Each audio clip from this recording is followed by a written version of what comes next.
Second débat de société consacré ce soir aux violences conjugales. Plus de 207 000 personnes en ont été victimes en 2021 selon les chiffres du ministère de l'Intérieur.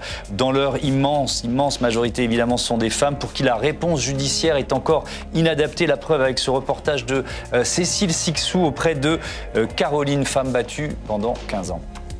Pendant 15 ans, Caroline a été victime de violences conjugales. La première fois qu'elle dépose plainte contre son conjoint, elle est choquée par la réponse de la justice.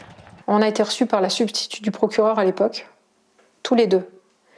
Et là, je peux vous dire que c'est un moment terrible. En fait, la substitut l'a sermonné comme un enfant.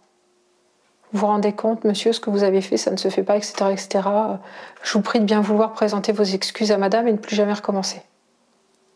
Donc devant la substitut du procureur, il m'a présenté ses excuses. Et là, je me suis dit, mais que se passe-t-il, quoi ? On n'est pas des enfants. Et en fait, ça s'est terminé comme ça. Quelques années plus tard, son compagnon pointe une arme sur elle. Elle dépose de nouveau plainte, classée sans suite. En fait, on ne m'a pas cru, quoi. Donc à ce moment-là, ça a été violent. Parce que je me suis dit, mais tout ce que j'ai vécu, je l'ai bien vécu. Et la justice ne veut pas l'entendre. On ne veut pas me protéger, on ne veut pas me reconnaître en tant que victime, on ne veut pas m'aider à me sortir de ça. Cette déception de Caroline face à la réponse de la justice est un phénomène vécu par la plupart des victimes. Quand elles se retrouvent devant les tribunaux, les juges ne répondent pas à leurs besoins de mise en sécurité, souvent par manque de formation. Et cela peut parfois avoir des conséquences dramatiques allant jusqu'au féminicide, malgré plusieurs signalements. Un tribunal en a pris conscience. À Châlons, en Champagne, un pôle spécialisé a été mis en place en 2019. Les magistrats ont été formés. Donc, bonjour madame, je suis madame Chaban, je suis magistrate du parquet, donc je vais vous remettre le téléphone grave danger. Vous n'hésitez pas à appuyer, il ne vous sera jamais reproché d'avoir déclenché une alerte. Camille Chaban est substitut du procureur. Formée au phénomène d'emprise, elle sait comment rassurer les victimes et décrypter leur comportement. Parfois, on a des victimes qui ne souhaitent pas tout de suite un téléphone grave danger et puis finalement, par la suite, vont le solliciter pour presque se rassurer. Mais en fait, l'idée, c'est que ces victimes reprennent aussi toute confiance en elles, et pour qu'après, elles puissent se défaire en fait, du contrôle qu'a pu mettre en place le conjoint violent. Ici, la spécialisation passe aussi par l'échange entre les juges. Une fois par semaine, Camille Chaban participe à des réunions avec les autres magistrats. Ils font le point sur les affaires en cours. On a plusieurs constatations de blessures, de bleus, etc. Mais c'est tout, quoi. Elle n'avait pas donné d'explication sur ce qui s'était passé ou elle avait donné une fausse explication? Alors, j'ai plus les détails en tête, mais elle dit jamais qui m'a tapé. Ces échanges permettent de mieux détecter les victimes. Pour la procureure du tribunal, 4 ans après sa mise en place, la politique de spécialisation porte ses fruits. Le bilan au plan quantitatif, il est assez clair. On a davantage d'affaires qui nous arrivent, qui nous sont orientées. Et c'est plutôt bon signe, paradoxalement, parce que ça veut dire que les plaintes, elles émergent, elles sont prises dans les services de police, le parquet est avisé, et donc on a des dossiers qui sont pris en compte. Mais au-delà de ça, on le constate dans la réponse pénale. Les réponses pénales d'urgence ont énormément augmenté. Beaucoup d'affaires étaient classées sans suite auparavant. Il reste évidemment des classements sans suite, mais beaucoup moins, puisqu'on a pu travailler sur la qualité des dossiers de procédure et la qualité des preuves. Ces pôles spécialisés devraient se généraliser. La Première ministre a annoncé vouloir en créer 200 en France.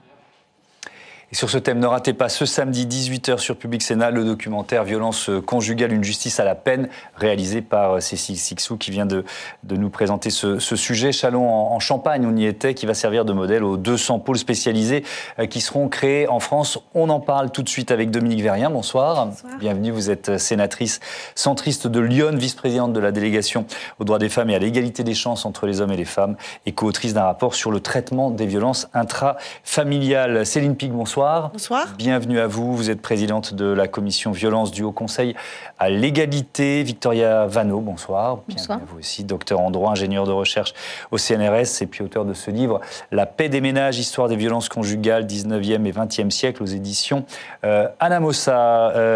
J'accueille également en duplex Éric Corbeau, qui est procureur général à la Cour d'appel de Poitiers. Bonsoir, merci d'avoir accepté notre invitation. Et Mathieu Croissando est resté à mes côtés. Dominique Vérien, je commence avec ces pôles spécialisés. Annonce par la Première ministre il y a un mois. C'était l'une des recommandations de votre rapport. Tout à fait. Quel sera leur rôle? Comment ça va fonctionner? Alors en fait, l'objectif, c'est... On se rend compte que dans ce genre de litige, de délit, il y a une vraie technicité à avoir. Il y a des connaissances à avoir pour pouvoir instruire ces dossiers, tant du côté de la police que de la justice.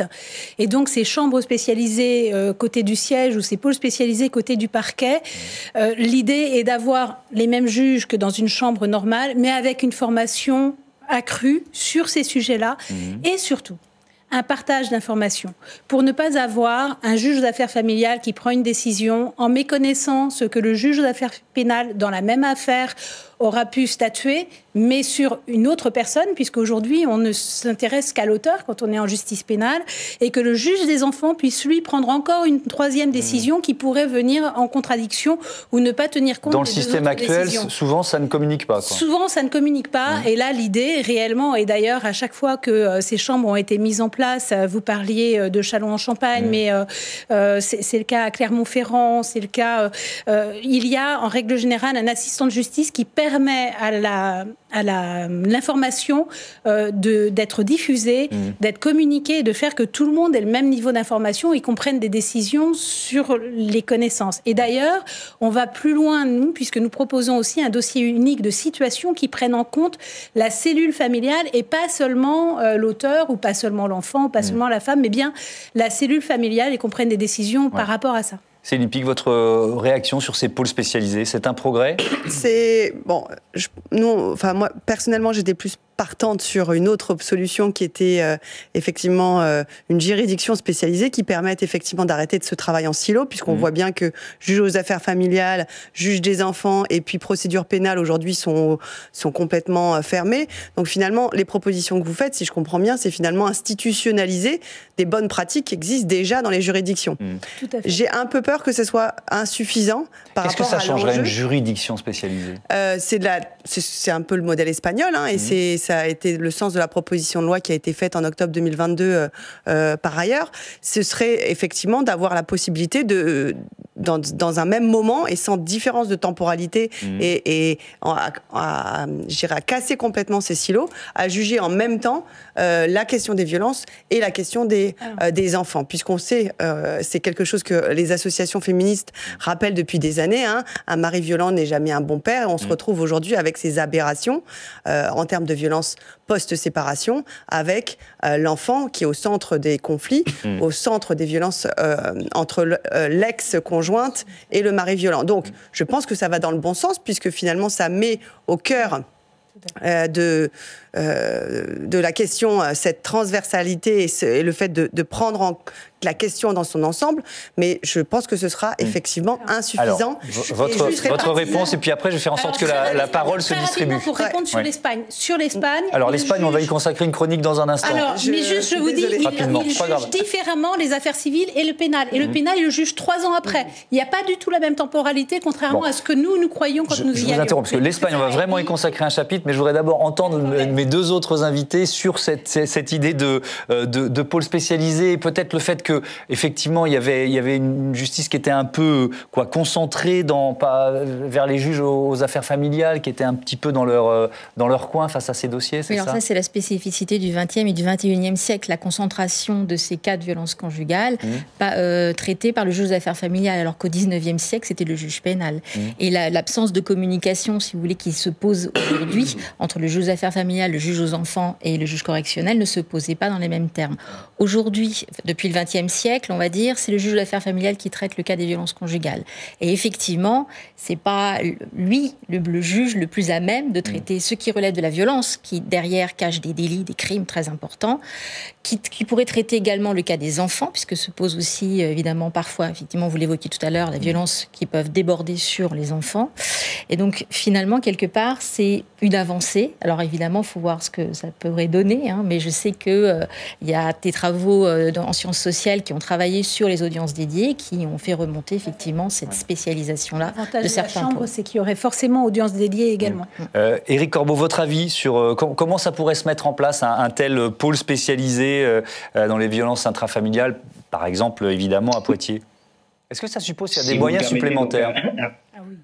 Si vous me permettez un regard de praticien, il y a plusieurs choses. On a vu dans le reportage des cellules de veille, elles existent maintenant dans à peu près toutes les juridictions. C'est-à-dire des partages d'informations entre les juges des enfants, les juges d'affaires familiales, le parquet pour essayer de mieux cerner les situations. Effectivement, on n'en est pas encore là à la justice spécialisée que Madame la sénatrice évoquait. Néanmoins, ce qu'il faut effectivement constater, et là je m'inscris un petit peu en faux, le juge correctionnel traite énormément de questions de violence conjugale. La moitié des permanences pénales des parquets traitent de violences conjugales.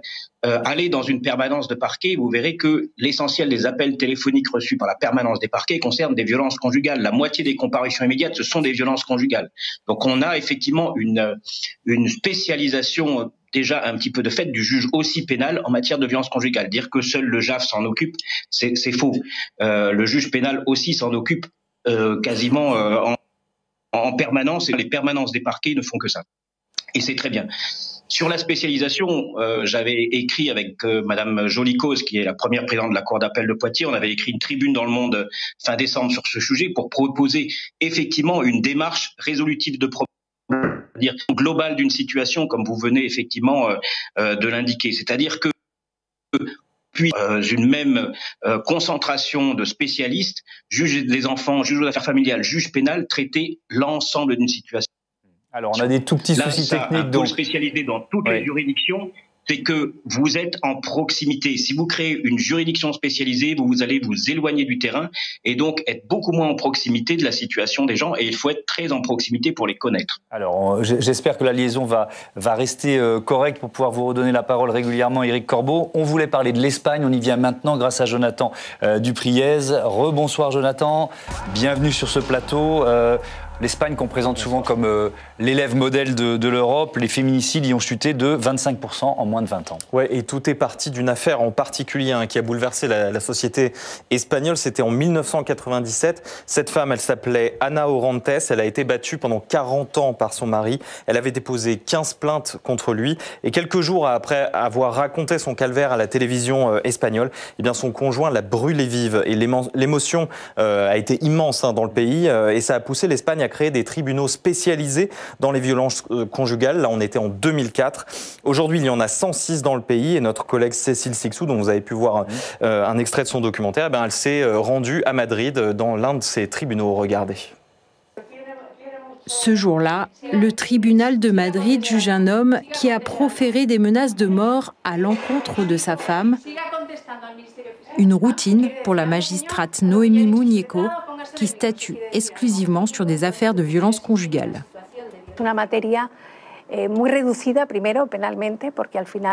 D'un point de vue pénal, on travaille sur une matière technique, mais très réduite au final. Il y a peu de délits différents au sein de notre juridiction. Les procès se répètent. La majorité des cas est assez similaire et présente les mêmes caractéristiques. La préparation t'oblige à être à jour et cela nous permet d'être plus efficaces. Il y a une spécialisation dans la matière. Cela nous permet d'analyser les cas plus en profondeur, avec plus de professionnalisme. juridiction spécialisée sur les violences conjugales, ça veut dire quoi concrètement? Alors il y a beaucoup de choses, hein, Thomas. Ce sont des juridictions genrées tout d'abord, où on ne juge en fait que des hommes et seulement sur des affaires qui concernent des violences conjugales. Donc ces tribunaux, ils ont aussi des spécifications, notamment ils ont des unités médicales pour constater directement sur place les blessures des victimes.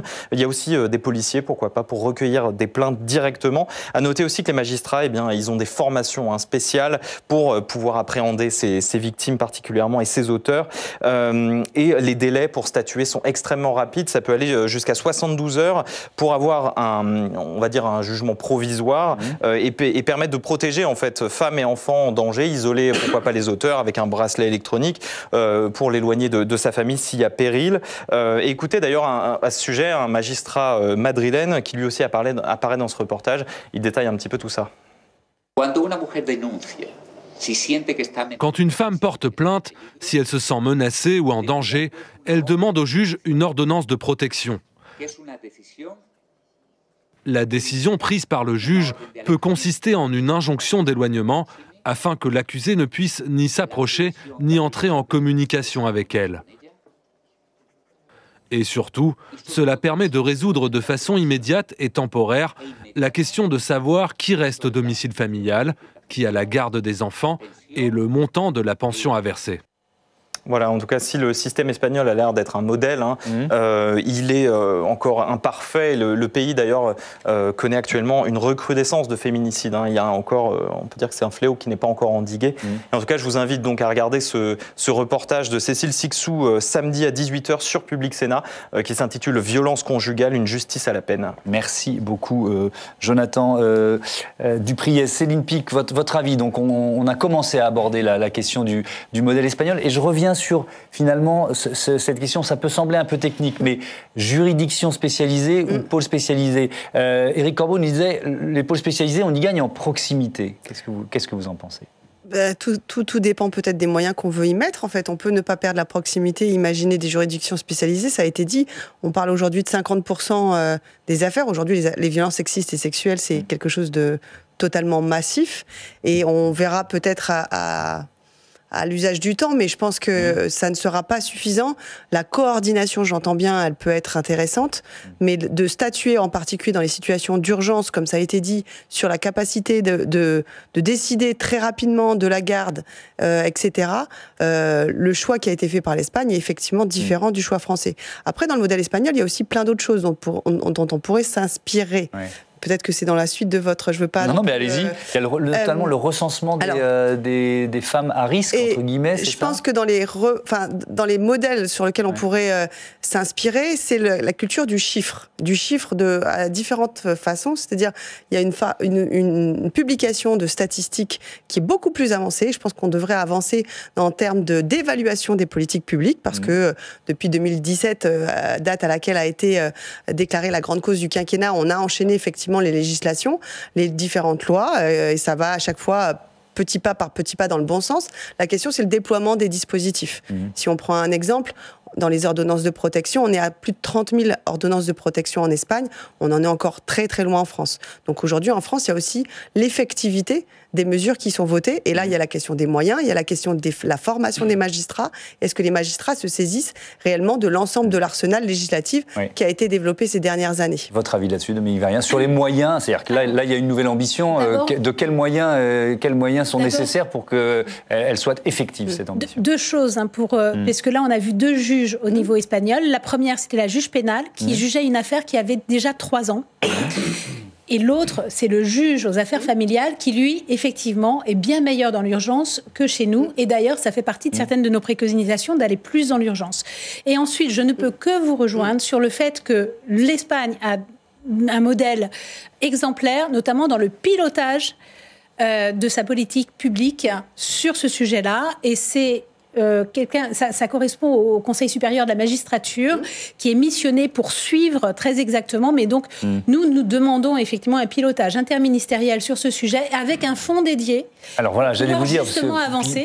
Pilotage, etc., c'est combien d'argent? Évidemment, des magistrats supplémentaires, mais moi j'ai bien entendu, et c'est pas tombé dans l'oreille d'une sourde, 1500 magistrats, 1500 greffiers, 10 000 assistants de justice dans les 5 ans qui viennent. Et nous avons dit qu'à partir du moment où 30% des affaires, comme le disait effectivement le procureur, minimum 30% des affaires concernent des violences intrafamiliales, il nous faut minimum 30% de ces forces supplémentaires qui soient totalement dédiées à cette politique. Et un fonds également dédié, parce que, en fait, à chaque fois, on parle du milliard, qu'on n'a pas retrouvé non plus en Espagne, cela dit. Mais le fait de pouvoir vraiment savoir qu'est-ce qui est dédié réellement à cette politique et du coup pouvoir mieux accompagner les associations, parce que contrairement à l'Espagne, chez nous, c'est un système très associatif. Ouais. Victoria Vanneau, les moyens mis en œuvre par l'Espagne, je ne sais pas, c'est pas une colle, hein, mais est-ce que c'est effectivement sans commune mesure avec ce que la France a pu faire? Là, franchement, c'est vraiment une colle pour moi. Alors, je pose la question assez olympique, peut-être. Je pense qu'il y a eu quand même un fonds de 750 millions qui a été mis sur la table, et je pense que la méthode aussi, elle a été différente dans le sens où on a l'impression, nous, on empile